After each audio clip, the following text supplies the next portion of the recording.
5 मई SSC GD के पहला shift का ओरिजिनल प्रश्न है।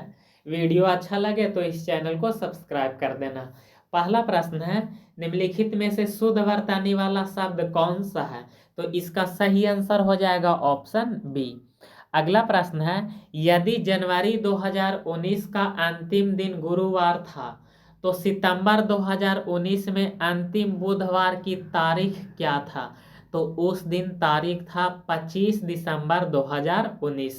तो इसका सही आंसर हो जाएगा ऑप्शन बी।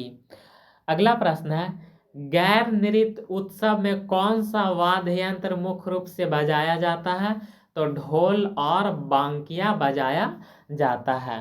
गंगा और ब्रह्मपुत्र नदी घाटी में से कौन सा क्षेत्र अधिक घनी आबादी वाला है?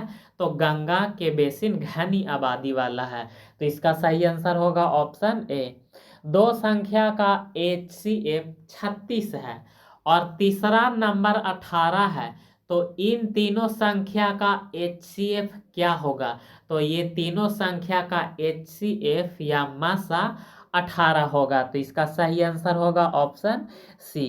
अगला प्रश्न है, MSME क्षेत्र में नवाचार, डिजाइन उत्कृष्टता और बौद्धिक संपदा संरक्षण को बढ़ावा देने के लिए सूक्ष्म, लघु और मध्यम उद्यम मंत्रालय द्वारा निम्नलिखित में से कौन सी योजना शुरू किया गया? तो MSME इनोवेटिव स्कीम को शुरू किया गया था। तो इसका सही आंसर होगा ऑप्शन बी।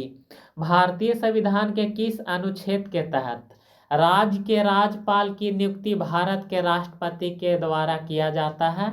तो अनुच्छेद 155 के द्वारा।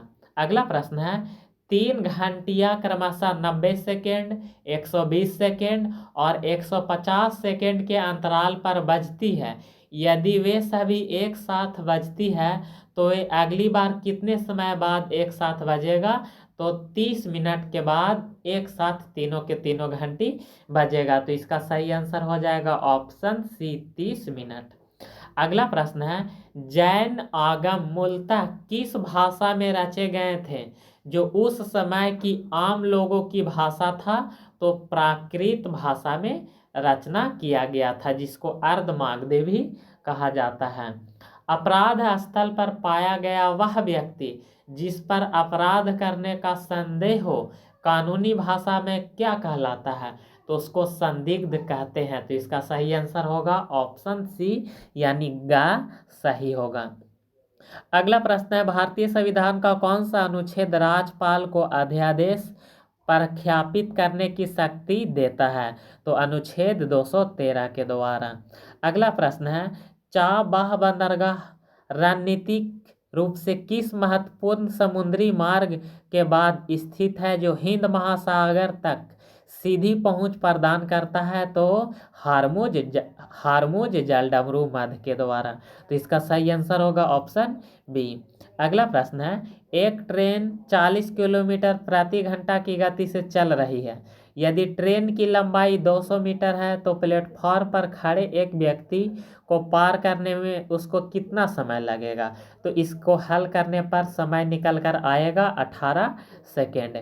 निम्नलिखित में से शुद्ध वर्तनी वाला शब्द का चयन करें। तो पीड़ा। तो इसका सही आंसर हो जाएगा ऑप्शन बी।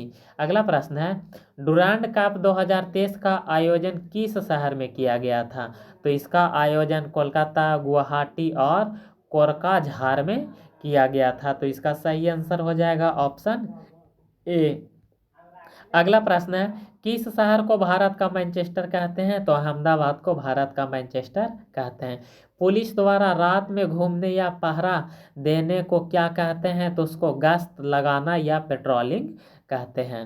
अगला प्रश्न है, एक नल एक टंकी को 100 मिनट में भर सकता है तो 80% भाग कितने सेकेंड में भरेगा?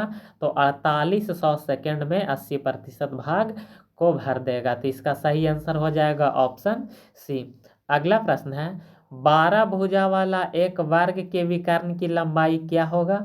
तो इसको हल करने पर इसका विकर्ण निकल कर आएगा 12√2 सेंटीमीटर। अगला प्रश्न है, एक व्यक्ति जिसने अपराध होते हुए देखा है पुलिस की भाषा में उसको क्या कहते हैं? तो उसे साक्षी या गवाह कहते हैं। अगला प्रश्न है, निम्नलिखित श्रृंखला में गलत संख्या ज्ञात करें। तो इसमें गलत संख्या है 19, तो इसका सही आंसर होगा ऑप्शन सी। किस नदी को दूसरी गंगा या दक्षिण गंगा के नाम से जानते हैं? तो गोदावरी को दक्षिण गंगा के नाम से जानते हैं। और यहाँ से एक बात और याद रखिएगा, जब सवाल पूछेगा दक्षिण भारत के सबसे लंबा नदी कौन है, तो गोदावरी। और दूसरा प्रश्न यदि इस तरह से पूछेगा भारत के सबसे लंबा नदी कौन है, तो हो जाएगा गंगा। और वीडियो अच्छा लगे तो इस चैनल को सब्सक्राइब कर देना।